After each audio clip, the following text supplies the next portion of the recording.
tal y como estabas anunciando, hay muchos puntos en cuanto a lo que es transporte público que están pendientes y que, bueno, es de interés de toda la ciudadanía. Y quiero recalcar que lo que es relativo al Viceministerio de Transporte no es solamente el área metropolitana el que tiene que regular el gobierno, sino que es a nivel país. Se da un énfasis en el área metropolitana, sin embargo, este viceministerio tiene que regular, así dice, lo que son sus estatutos. Preparamos un resumen que podemos ver en pantalla referente a los puntos más importantes o por lo menos más urgentes por atender en lo que serían los primeros 100 días de gobierno.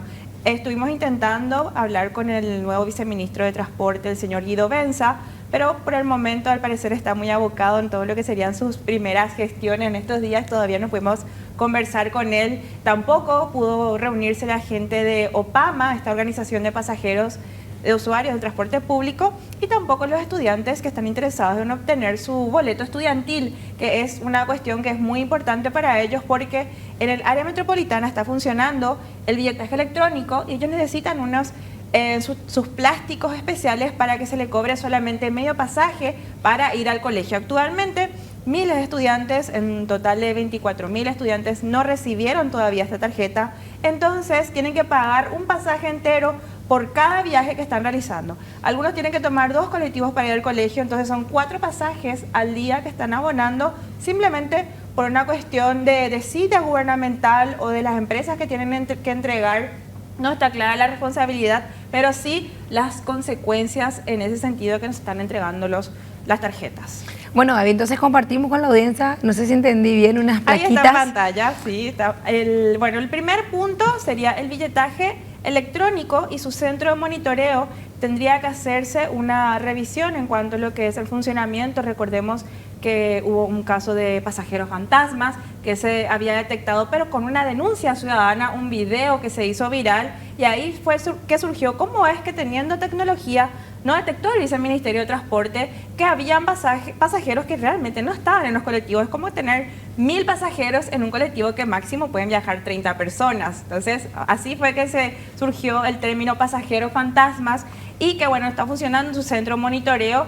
Y estos 2 sistemas tienen que estar funcionando a nivel país, no solamente para el área metropolitana. Por eso es muy importante saber cuáles son los planes de este gobierno, si va a llamar a una nueva licitación, van a hacer una corrección o van a exigir más bien que la empresa proveedora corrija lo que no se entregó, pero que sí se abonó. Hay informes de contrataciones públicas que hizo una verificación del contrato y es muy interesante y se sugirió hacer un nuevo sumario de la proveedora, pero hasta el momento no tenemos novedades al respecto, pero están los antecedentes. Recordarás, Gladys, que se descubrió con esta investigación que el viceministro de Transporte, Víctor Sánchez, surgieron indicios de que era juez y parte al mismo tiempo en el mismo contrato, que es de sumo interés para el Estado. Es decir, en este caso el viceministro, el ex viceministro en ese momento, sí, seguía todavía siendo parte de alguna manera con la empresa que proveía servicio al viceministerio donde él estaba enfrente.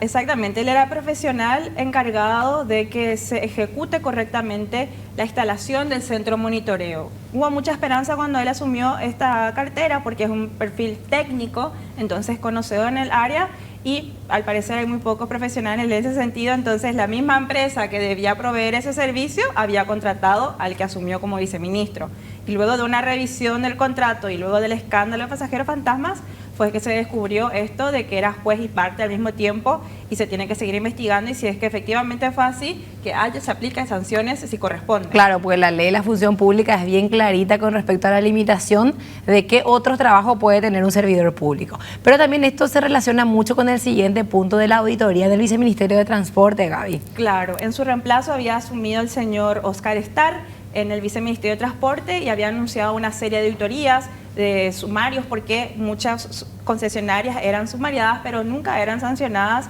Habían empresas que seguían habilitadas a pesar de que no cumplían ni siquiera con la flota mínima de colectivos, y se anunciaron toda esta serie de investigaciones. Ya pasaron más de 3 meses de esta investigación y ya tienen que estar concluidas y no sabemos nada aún al respecto. Quizás el señor Guido Benza, el viceministro, está analizando estos documentos y, bueno, ojalá que pueda compartir con nosotros estos resultados de estas investigaciones, porque son investigaciones de interés público y es de sumo interés saber qué está pasando en el Viceministerio de Transporte. Pues bien, avancemos entonces con estos puntos que hoy nos trajo Gabriela, justamente de recordatorios para las nuevas autoridades y también para nosotros los ciudadanos que contribuimos a que se puedan hacer algún tipo de inversión o cambio. ¿Boleto? Antes de pasar al siguiente, el primer y segundo punto está muy relacionado con lo que serían los subsidios. Recordemos que solamente se paga en el área metropolitana y las auditorías y el centro de monitoreo están vinculados con los subsidios porque definen el monto que se va a estar pagando. ¿Puedes recordarnos los montos de subsidio de los últimos años, Gaby? Porque se fue aumentando año a año. Se aumentó significativamente. En 2020 eran 10 millones de dólares lo que se pagó en todo ese año. En 2021 fueron 21 millones de dólares y en 2022 39 millones de dólares. Es decir, que triplicó solamente en 3 años y tendría que transparentar el sistema con el funcionamiento del billetaje electrónico, lo cual todavía no se está logrando. Nos prometían una serie de ajustes y bueno, es lo que podríamos ver ahora con estos informes de auditoría del Centro de Monitoreo que hizo también contrataciones públicas. Es decir, hay varios documentos y que son bastantes informes que podría informarnos Guido Benza, el nuevo viceministro, que recordemos que durante la administración de Horacio Cartes, él fue el jefe de gabinete de este viceministerio, es decir, él ya es de la casa, él sabe cómo funciona, cuál es el manejo, cuáles son las prioridades, por eso que de cierta forma sorprende porque la demora, o quizás quiera compartir con nosotros datos bien concretos y contundentes referentes a sus planes, porque él ya sabe cómo es el sistema de transporte público, cuáles son las necesidades, también ya se habló bastante de cuáles son los planes que se pueden aplicar, porque tanta ciencia no hay en esto, necesitamos mejorar los itinerarios, reformar el transporte público, atender la demanda del usuario, abaratar los costos para masificar también. Cuanto más usuarios hay, menos tránsito va a haber en las calles y también, bueno, la gente va a optar por utilizar este sistema de transporte público. Y el boleto estudiantil, como les decía, muchos estudiantes no pueden acceder a su... Estamos por terminar el año, Gaby, no hay todavía la tarjeta para poder usar el billetaje. Así mismo, y bueno, ellos estaban reclamando y cabe recordar que la ministra cuando asumió el cargo, la ministra Claudia Centurión de Obras Públicas, decía que su gestión se va a caracterizar por tener foco en la gente, en las personas. Sin embargo, hasta ahora no le resolvió a los estudiantes ni tampoco a la gente de OPAMA. O sea, tanto acercamiento. Por el momento aún no podemos apreciar y ojalá que, bueno, sea solamente una suspicacia que tenemos los periodistas en ese sentido. Bueno, y también esto que involucra a otra institución muy importante que es el Ministerio de Trabajo y también el IPS. ¿Cómo estamos con estas denuncias de choferes en negro dentro de lo que es el transporte público en la área metropolitana?